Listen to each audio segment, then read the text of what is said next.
많은 사람들이 예수를 믿고 교회를 다니면서 마치 최종 목표가 천국인 것처럼 그것으로 확인하려고 합니다.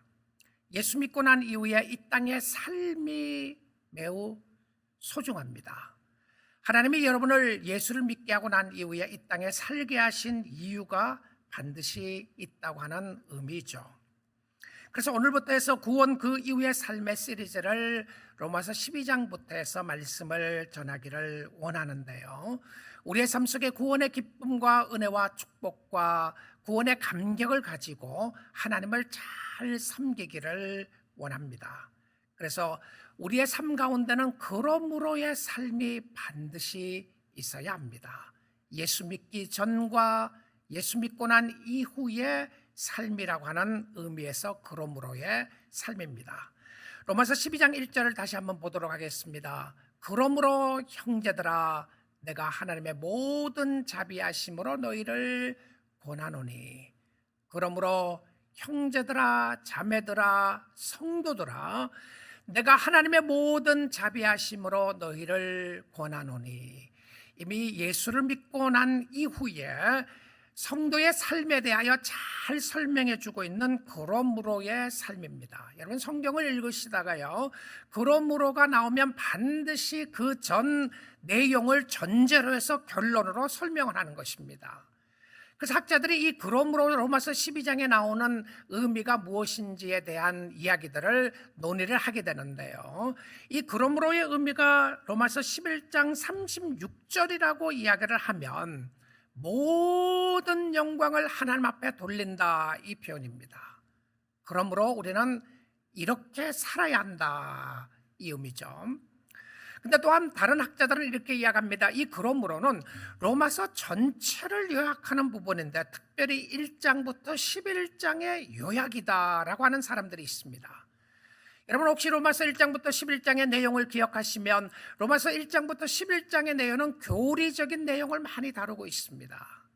어떻게 하나님이 자기 아들 예수 그리스도를 이 땅에 보내셨는지, 하나님의 사랑이 얼마나 크신지, 믿음으로 구원받는 것이 무엇인지에 대하여 이야기를 합니다. 그리고 그 구원은 전적인 하나님의 은혜라고 하는 것을 설명을 하고 있습니다.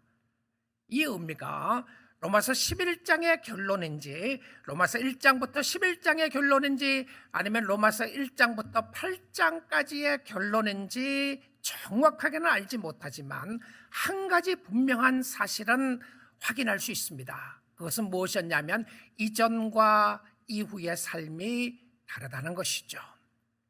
예수 믿기 전의 삶과 예수를 믿고 난 이후의 삶이 다르다는 것입니다. 여러분이 예수를 믿고 난 이후의 삶에 그러므로가 있습니까? 그러므로 예수 그리스도는 구원을 완성하신 분만이 아니라 우리의 삶 속에 구원을 적용하시는 분이시라는 사실입니다. 이 적용이 성령의 역사로 말미암아 우리로 하여금 하나님의 자녀답게 살게 한다는 것이죠. 성경의 교리는 적용이 되어야 합니다. 천국을 이야기하면 그 천국의 삶을 살아야 하고, 죽음에서 구원을 받았다고 하면 구원의 감격과 감사로 살아야 하며, 하나님의 놀라운 사랑을 깨달았으면 우리도 사랑하며 살아야 한다는 것을 전제로 하고 있다는 것이죠. 우리도 다른 사람을 사랑하고 섬길 것을 성경은 요구하고 있습니다. 그런데 왜 우리가 예수를 믿고 교회를 다니면서 구원이라고 하는 것에 대하여 좀 착각하고 있는 부분이 있다는 생각이 듭니다. 어떤 의미로 그런 의미가 있냐면 구원을 칭의로만 생각할 때 그렇습니다. 자, 구원을 칭의로 생각한다는 의미는 칭의가 의롭게 인침을 받았다고 하는 의미죠. 우리는 믿음으로 말미암아 하나님께서 우리를 의롭게 인쳐 주셨습니다. 이것을 영어로는 justification이라고 이야기를 하죠. justify 됐다. 내가 의롭게 인침을 받았다. 내가 스스로 의로워지는 것이 아니라 의롭게 인침을 받은 것을 구원의 중요한 역사적 사실로 봅니다. 자, 그러면 어떤 경우에는 사람들이 이렇게 이야기를 합니다. 당신이 구원받은 때가 언제였습니까? 여러분 날짜가 정확하지 않아도 괜찮습니다. 그런데 한 가지 분명한 것은 여러분이 구원받은 확실한 증거는 필요하다는 거죠. 그 확실한 증거가 무엇입니까? 생명입니다. 죽은 사람과 사는 사람이 확실하게 차이가 납니까? 안 납니까? 내가 죽었는지 살았는지 모르겠다고 하는 것은 죽은 겁니다. 죽었는지 살았는지 모르는데 어떻게 살아있다고 장담할 수 있겠습니까? 살아있는 사람은 확실하게 내가 살아있다고 말하는 사람들입니다. 예수 안에서 구원받은 사람은 그 날짜와 그 시간이 언제인지는 몰라도 확실한 것은 내가 변했다라고 하는 확실한 증거가 있다는 것이죠. 그런데 이 구원의 역사 속에 칭의만 있는 것이 아닙니다. 하나님이 우리를 의롭게 인쳐주시기 전에 무엇이 있었나요? 우리를 부르시는 부르심이 있었습니다. 콜링이 있었어요. 하나님이 빛으로 불러내신, 어둠에서 빛으로 불러내신 것이 먼저 있었습니다. 자, 그리고 칭의만 있지 않고 구원 속에 무엇이 들어있냐면 성화가 있습니다. 거룩하게 사는 삶이라는 것이죠. 그리고 구원 속에는 성화만 있는 것이 아니라 영화도 있습니다. 글로리피케이션이라고 이야기하죠. 내가 육신의 몸을 벗고 완전하게 새롭게 되는 그 순간을 영화의 단계라고 이야기를 합니다. 자, 여러분, 큰 그림 속에서 보게 되면 우리는 아직 영화의 단계까지 가지 않았습니다. 이 땅에 살아있다고 하는 자체는 영화의 단계에 들어가지 않았어요. 근데 우리의 육신의 몸을 벗고 예수 안에 들어가는 그 순간까지 우리의 구원은 완벽하게 완전하게 다 이루어졌다고 말할 수가 없을 겁니다. 그렇다고 해서 우리의 구원이 완벽하지 않다는 의미를 하는 것이 아닙니다. 이 부분을 잘 설명했던 화란계 학자들이 이 단어를 썼습니다. 구원에 있어서 already but not yet, 이미 이루어진 구원과 이루어질 구원에 대해서 표현했어요. already, 이미 이루어졌어요. 예수 안에 있는 자들은 이미 영화의 단계까지 하나님이 책임져 주실 것을 이야기하는 의미에서 already입니다. 이미 이루어진 구원입니다. 그래서 여러분이 예수를 믿고 구원을 받았습니까? 말할 수 있어요. 구원이 이루어졌습니까? 말할 수 있습니다. 내가 예수를 믿습니다. 말할 수 있어요. 근데 not yet이라고 하는 의미는 아직 우리가 성화의 단계도 끝나지 않았고요, 영화의 단계도 끝나지 않았기 때문에 not yet이라고 말할 수가 있습니다. 근데 not yet은 반드시 already의 전제가 되어야 된다는 사실이죠. 그 의미는 이루어질 완벽한 구원은 이미 이루어진 구원의 근거를 한다는 사실입니다. 그래서 여러분의 구원의 확신도 가질 수가 있습니다. 누구 때문에? 예수 그리스도의 죽으심과 부활하심 때문에 그럴 수 있다는 사실이죠. 그러므로의 삶은 전과 후가 확실히 다른 삶이었습니다. 예수를 믿고 난 이후에 나는 어떻게 살아야 하는가? 참 많은 경우에 예수 믿고 난 이후의 삶을 이렇게 착각하는 사람들이 많은 것 같습니다. 예수 믿고 난 이후에 나의 삶은 내가 예수를 믿었기 때문에 내가 무엇을 해도 상관이 없고 이제부터는 예수를 이용해서라도 내 필요를 채우고 나는 이미 천국 가는 티켓을 확보했기에 이제는 내 마음대로 살고 내가 원하는 것을 이루는 것으로 착각하고 사는 사람들이 많이 있는 것 같습니다. 여러분 그렇지 않으시나요? 예수 믿고 난 이후에 하나님이 요구하시는 삶이 있습니다. 구원을 베풀어 주신 분이 하나님이시라면 구원 이후의 삶에 요구하시고 원하시는 삶을 누가 결정을 하느냐면 하나님이 결정하세요. 구원 이후의 삶을 내가 결정하는 것이 아니라 하나님이 결정을 하시는데 하나님이 성경을 통해서 구원 이후의 삶에 대하여 이렇게 살아야 한다라고 로마서 12장부터 말씀을 하고 있습니다. 말씀 12장 1절 말씀 다시 보겠습니다. 자, 그러므로 형제들아, 예수 믿는 사람들에게 이야기합니다. 자매들아, 내가 하나님의 모든 자비하심으로, 하나님의 긍휼하심으로, 하나님의 사랑하심으로 너희를 권하노니 무엇을 드리라고 되어 있습니까? 너희 몸을 하나님의 기뻐하시는 거룩한 산 제물로 드리라. 이는 너희가 드릴 영적 예배니라. 자, 예배를 드리는데 예배 속에 정말 드려야 할 것이 무엇입니까? 너희 몸입니다. 어떤 의미로 생각하면 이렇게 볼 수 있어요. 아, 영으로 예배하면 됐지. 마음으로 예배하면 됐지. 우리의 마음을 하나님이 아시니까 하나님 앞에 마음을 드리면 됐지, 그렇게 생각할 수 있을 텐데, 오늘 여기 본문 말씀에서는 뭐라고 이야기를 하고 있냐면 우리의 몸을 드려야 한다고 이야기해요. 몸을 드려야 한다. 우리는 추상적으로 예배를 드릴 수 있습니다. 그런데 구체적인 섬김을 요구하십니다. 몸을 드린다고 하는 것은 섬김을 요구하시는 거죠. 여러분, 이 자리에 함께 있어야 하고, 하나님 앞에 여러분의 몸을 드린다고 하는 것은 전적으로 여러분의 삶을 드리는 겁니다. 예배는 생각만 있지 않아요. 예배는 영만 있지 않습니다. 예배는 반드시 여러분의 몸이 하나님 앞에 드려져야 되는데요. 자, 우리가 생각해 보겠습니다. 왜 몸인가? 왜 몸을 드려야 하는가? 고린도전서 6장 19절에서 20절 확인해 보겠습니다. 너희 몸은 너희가 하나님께로부터 받은 바 너희 가운데 계신 성령의 전인 줄을 알지 못하느냐. 무엇을요? 너희 몸은 하나님께서 주신 성령이 거하는 성전이다. 무엇이요? 내 몸입니다. 누구의 몸? 여러분의 몸이에요. 여러분의 몸이 어떤 몸이냐면 존귀하고 귀한 몸인데, 그 몸을 하나님이 기뻐하는 성령의 전이래요. 무슨 의미죠? 여러분이 이 땅에 살아가시는 동안 여러분의 영을 담을 수 있는 유일한 그릇은 여러분의 몸입니다. 그래서 몸이 귀해요. 자, 몸이 귀하다고 하는 의미가 무슨 의미냐면 영을 담고 있을 때 여러분의 몸은 귀한 몸입니다. 그러기에 우리는 몸을 잘 가꾸고 다스리는 것이 필요한 것이죠. 몸을 드리는데 이것은 너희는 너희 자신의 것이 아니라, 여러분의 몸이 여러분의 것이 아니래요. 여러분 몸은 참 사랑하죠?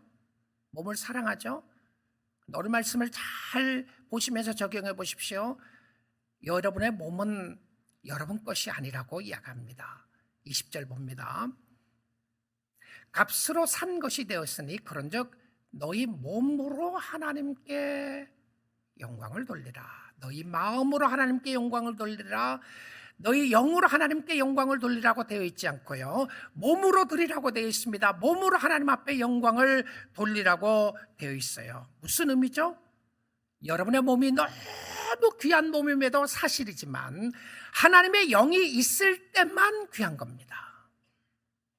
예수 믿는 사람들의 육신은 귀한 육신인데, 그럼에도 불구하고 우리의 육신은, 여러분의 육신은 영의 말에 순종하지 않을 때가 많습니다. 다른 이야기를 하면 영이 하나님을 섬기려고 할 때 몸이 방해가 될 때가 있단 말입니다. 고린도전서 9장 27절입니다. 내가 내 몸을 복종하게 하면, 자, 이거는 피지컬 어뷰스를 이야기하는 것이 아닙니다. 자기의 몸을 어뷰스한다는 의미가 아니고, 내가 내 몸을 친다고 하는 의미의 모습은 무엇이었냐면 내 육신의 몸이 하나님의 뜻에 굴복하게 한다는 것입니다. 자, 여러분 몸이 귀하다고 그랬습니다. 근데 그 귀한 몸은 하나님의 뜻에 굴복하게 할 때에 귀한 겁니다.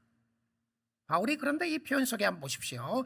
내가 내 몸을 쳐서 복종하게 하면 내가 남에게 전파한 후에, 언어입니다, 자신이 도리어 버림을 받을까 두려워합니다. 열심히 전도했습니다. 다니면서 열심히 전도하고 그리스도의 복음을 전했음에도 불구하고 자기 자신은 하나님 앞에 굴복하지 않는 모습을 보게 된 거예요. 무엇이요? 자기의 육신의 모습이었습니다. 여러분, 몸이 영에게 순종할 때에 귀한 겁니다. 여러분, 피곤하고 힘들고 어려울 때 있잖아요. 피곤하고 힘들고 어려울 때에, 그때야말로 여러분의 몸을 하나님 앞에 굴복시킬 때입니다. 여러분, 오늘날 세상을 한번 보십시오. 정말 발버둥 치는 것이 전부 다 누구 중심입니까? 자기 중심 아니에요. 내가 중심이 되고 내 뜻대로 안 된다, 내 계획대로 안 된다, 내가 힘들고 어렵다, 전부 다 내 중심으로 살아가고 있습니다. 그러는데 예수 믿는 사람들은 이 세대가 아니라 하나님의 세대를 바라봅니다. 오는 세대를 바라보고 하나님을 의지하고 하나님을 따라가게 되는데, 우리가 해야 할 것은 무엇이었냐면 변화를 받는 것입니다. 오직 마음을 새롭게 함으로 변화를 받아. 우리의 변화의 역사는 성령의 역사죠. 그렇죠? 성령께서 우리의 심령 속에 이미 변화를 시켜주셨습니다. 이미 변화된 사람들에게 필요한 게 뭔지 압니까? 지속적인 변화입니다. 개혁이 있는 사람들에게 그것으로 끝나는 것이 아니라 지속적으로 우리의 마음을 새롭게 해야 되는 거죠. 오직 너희는 마음을 새롭게 함으로 변화를 받아. 그리고 세 번째는 무엇입니까? 하나님이 기뻐하시고 온전하신 뜻이 무엇인지를 분별하라. 변화를 받아야 할 사람은 누구라고요? 자기 자신이에요. 내가 변해야 되는데, 우리의 삶 속에 다른 사람을 변화시키려고 하다가 철저하게 깨달은 진리가 있지 않습니까? 안 된다는 사실을 말입니다. 변화의 요소 속에 우리가 필요한 것은 하나님을 신뢰하는 것입니다. 하나님 앞에 기도하는 것이었고 하나님 앞에 나아가는 것이었지만, 내가 그 사람을 변화시키는 것이 아니지만 나는 나 자신을 변화시킬 수 있습니다. 성령의 역사로. 어떻게 해요? 하나님 앞에 나아갈 수 있는 역사가 있게 되는데, 변화는 나로부터 시작합니다. 여러분으로부터 시작한다는 사실이죠.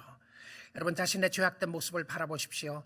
이 세대 속에서 살아가면서 얼마나 세상의 원리와 세상의 방법대로 살아가고 있는지요.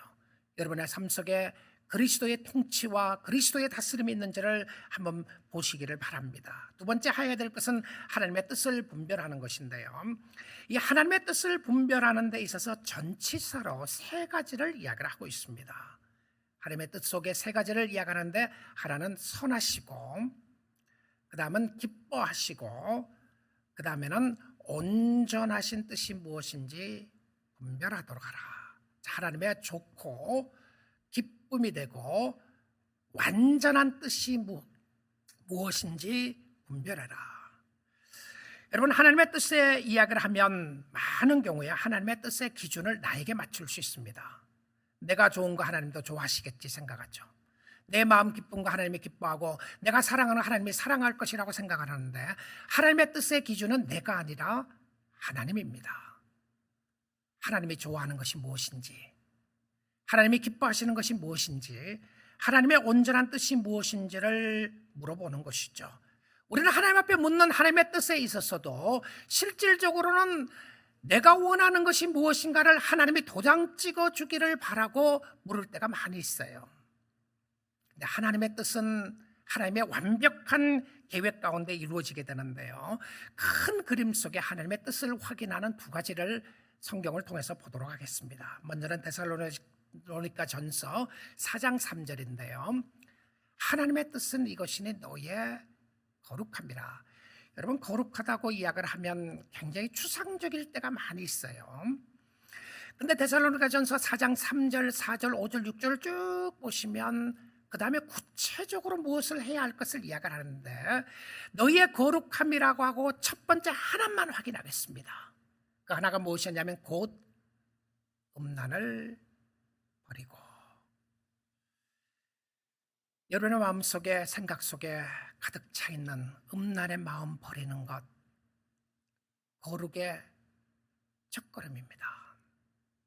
거룩은 거룩하게 성경책을 끼고 걸어 다니는 것이 거룩한 삶이 아니라, 거룩은 손들고 기도하면서 모든 사람이 나를 거룩한 사람으로 봐주기를 바라는 것이 거룩이 아니라, 거룩은 여러분의 삶 속에 있는 죄악들과 멀리하는 겁니다. 그 중에 하나 어떤 죄라고요? 음란의 죄입니다. 은밀하게 즐기고 있는 음란의 죄가 있습니까? 그거 버리는 것, 주님이 기뻐하시는 거룩한 삶이었습니다. 그 다음에 데살로니가전서 5장 8절 18절 한번 보도록 하겠습니다. 범사에 감사라. 이것이 그리스도 안에서 너희를 향하신 하나님의 뜻이니라. This is the will of God in Christ Jesus our Lord. 너희에게 있는 그리스도의 뜻은 무엇이었냐면 범사에 감사하는 것입니다. 자, 두 가지를 보았어요. 하나님의 뜻에 대해서 나왔던 첫 번째는 거룩이었고, 두 번째로 나오는 부분에 있어서 이것이 주님의 뜻이라고 이야기했을 때 범사에 감사하는 겁니다. 자, 범사에 감사한다는 의미는 무엇이었냐면 내가 잘되고 편안하고 모든 것이 좋을 때 감사하는 건 누구든지 할 수 있습니다. 나는 불평할 수밖에 없고 나는 원망할 수밖에 없고 나는 억울하게 생각될 수밖에 없는 그 상황에 있을 때에 감사하는 것이 범사에 감사하는 겁니다. 하나님의 뜻은 어떤 모습이냐면 모든 것을 주관하고 다스리는 하나님 앞에 여러분의 기도가 응답되지 않는다고 할지라도, 여러분의 뜻대로 길이 가지 않는다고 할지라도, 여러분의 생각대로 여러분의 삶 속에 어렵고 힘든 일이 있다고 할지라도 하나님의 뜻은 무엇이라고요? 그 순간 속에 하나님을 바라보고 감사하는 겁니다. 무엇을 감사하죠? 어려움을 주신 것을 인하여 감사하는 것이 아니라 그 상황 속에서 하나님이 다스리고 있음을 감사하는 겁니다. 하나님은 떠나지 않고 나를 사랑하시고 계시는군요. 감사하는 모습을 보여주고 있습니다. 하나님의 뜻을 아는 중요한 기준은 무엇이라고요? 무엇이 선하고 무엇이 옳은가를 깨닫는 중요한 기준이 무엇이었습니까? 우리의 거룩과 감사였습니다. 이것 놓치지 않으면 하나님의 뜻을 잘 분별하고 깨달을 수 있게 되는 것입니다. 구원 그 이후의 삶 속에 몸을 드리는 것이 중요하다고 그랬어요. 영적인 예배는 우리의 삶의 전체를 드리는 것이다. 나를 드리는 것이다. 두 번째는 우리의 삶 속에 중요하게 하나님의 뜻에 합당한 삶을 사는 것은 마음을 드리는 것인데 우리의 마음을 하나님 앞에 하나님의 뜻을 물으면서 하나님 앞에 드릴 것을 이야기하고 있습니다. 세 번째는요, 우리의 삶 가운데 인생에 참 하나님을 사랑하고 섬김에 있어서는요, 여러분 자신의 무엇을 그리고 어떻게 관리를 잘해야 될 것이 있습니다. 구원 그 이후의 삶에서 자기 관리에서 중요한 것은 무엇인지 압니까? 생각입니다. 자, 여러분 구체적으로 하나님의 말씀을 잘 적용할 수 있죠? 그렇죠? 몸을 드린다는 의미, 마음을 드린다는 의미, 생각을 드리는 것에 말하고 있는데 자신에 대하여 어떻게 생각하지 말아야 될 것과 어떻게 생각해야 될 것에 대하여 이야기를 하고 있습니다. 누구에 대해서요? 자기 자신에 대해서입니다. 자, 오늘 말씀 12장 3절을 보겠습니다. 내게 주신 은혜로 말미암아 너희 각 사람에게 말하노니 마땅히 생각할 그 이상의 생각을 품지 말고 오직 하나님께서 각 사람에게 나눠주신 믿음의 분량대로 지혜롭게 생각하라. 세 번째, 여러분 예수 믿고 난 이후에 잘해야 될 것 중에 하나가 여러분의 생각을 컨트롤하는 겁니다. 제가 여기서 이야기하는 것은 마인드 컨트롤을 하라거나 특별하게 여러분이 어떤 메디테이션을 하면서 마인드 컨트롤을 이야기하는 것이 아닙니다. 자, 오늘 여기에서 주시는 말씀은 굉장히 구체적으로 이야기를 하고 있는데요, 하나님께서 우리에게 주신 은혜를 바로 알게 되면 마땅히 생각해야 될 그 이상의 생각을 품지 말라라고 이야기를 합니다. 이것은 비전을 가지지 말라거나 꿈을 가지지 말라는 말이 아닙니다. 자기의 분수를 알아야 한다는 겁니다. 하나님 앞에서 여러분이 여러분 되도록 주신 여러분이 있습니다. 이것은 욕심을 부리지 말라는 것입니다. 이것은 교만하지 말라는 것이에요. 마땅히 생각할 것 이상을 생각하지 말라고 하는 것은 여러분이 안 되는 것을 억지로 하려고 하는 이 부분을 이야기할 수 있습니다. 내가 아니면 안 된다는 생각을 버리라는 것이죠. 주어진 일을 잘하는 것은 중요하지만 모든 것을 내가 다 해야 될 필요성은 없다는 것이죠. 은사가 다르고 재능이 다르고 직분이 다릅니다. 자기에게 주어진 것에 충실하는 것인데 자기의 생각을 잘 다스려야 합니다. 그럼 무엇을 생각을 해야죠? 무엇을요? 하나님께서 주신 믿음의 분량대로 지혜롭게 생각하라. 우리 사랑하는 성도 여러분, 예수를 믿는 저와 여러분이 중요하게 훈련해야 될 것 중에 하나가 여러분의 생각입니다. 지혜롭게 생각하는 부분 속에서 혹시 여러분의 생각이 어떻습니까? 지금 예배를 드리고 있음에도 불구하고 몸을 드리고 있으시나요? 예배를 드리고 있음에도 불구하고 여러분의 생각은 딴 데가 있으십니까? 세상은 불공평하고 나도 불공평하고 하나님은 나를 사랑하지 않는 것 같다는 생각이 자꾸 여러분의 생각을 주관하고 다스리고 있습니까? 여러분, 진정한 예배는요, 여러분의 생각을 하나님 앞에 드리는 겁니다. 마땅히 생각하지 말아야 될 그 이상을 생각하지 않는 거예요. 그 의미는 지금 현재로 적용을 한다면 여러분 지금 이 자리에서 예배 드리는 시간입니다. 하나님이 살아계시고 여러분과 함께 하시는데 여러분의 생각을 온전히 주께로 맞춰보십시오. 다른 사람이 여러분에 대해서 무슨 말을 하느냐, 다른 사람이 어떻게 보느냐가 중요한 것이 아니라 하나님 앞에서 내 생각을 어떻게 드려지고 있는가, 내일 일에 있어서 생각하지 말고 오늘 이 시간은 주님 바라보세요. 예배에 바라보시란 말입니다. 자, 근데 이 몸과 마음과 생각을 드리는 삶이 어떻게 가능하죠? 내가 어떻게, 나는 생각하고 싶지 않는데 자꾸 생각이 난다. 그렇죠? 나는 생각을 바로 하려고 하는데 자꾸 엉뚱한 생각이 난다. 어떻게 해야 되죠? 이 구절 보고 말씀 마치도록 하겠습니다. 빌립보서 4장 6절에서 7절입니다. 아무것도 염려하지 말고 Do not be anxious about anything. Anxiety. 막 그냥 우울하고 절망되고 낙심되는 마음이 확 몰아쳐오는 거죠. 아무것도 염려하지 말고 다만 모든 일에 기도와 간구로 너희 구할 것을 감사함으로 하나님께 아뢰라. 기도하세요. 성도는 기도하는 사람들입니다. 기도하셔야 합니다. 여러분의 생각이 마음대로 돌아다니고 너무나도 여러분의 마음이 절망되고 좌절할 때 기도하라는 사인입니다. 기도하세요. 기도를 놓치시면 안 됩니다. 기도의 끈을 놓치시면 안 돼요. 하나님께 아뢰라. 7절입니다. 그리하면 모든 지각에 뛰어난 하나님의 평강이 여러분의 마음을 다 아시고 환경과 상황을 다 바꿔주실 겁니다. 이렇게 돼 있어요. 여러분의 힘들고 어려운 절망적인 상황을 다 바꿔줄 겁니다. 그렇게 돼 있습니까? 그리하면 모든 지각에 뛰어난 하나님의 평강이, 모든 지각에 뛰어났다고 하는 의미는 가장 똑똑하신 하나님이, 이런 표현입니다. 가장 머리가 좋으신 하나님께서, 모든 것을 다 보시는 하나님께서 그리스도 예수 안에서 너희 마음과 생각을 지키시리라. 할렐루야입니다. 마음과 생각을 누가 지키세요? 하나님이 지키세요. 하나님이. 그런데 우리는 무엇을 하라고요? 기도하라고 되어 있습니다. 감사함으로 기도하라. 여러분, 예수 안에 대반전이 있습니다. 바로 그 아픔 때문에 주님을 가까이 만날 수 있고요, 그 절망적일 수밖에 없다고 생각하는 환경 때문에 하나님을 새롭게 만날 수 있습니다. 구원 이후의 삶은 익사이팅한 삶입니다. 기대할 수 있는 삶이에요.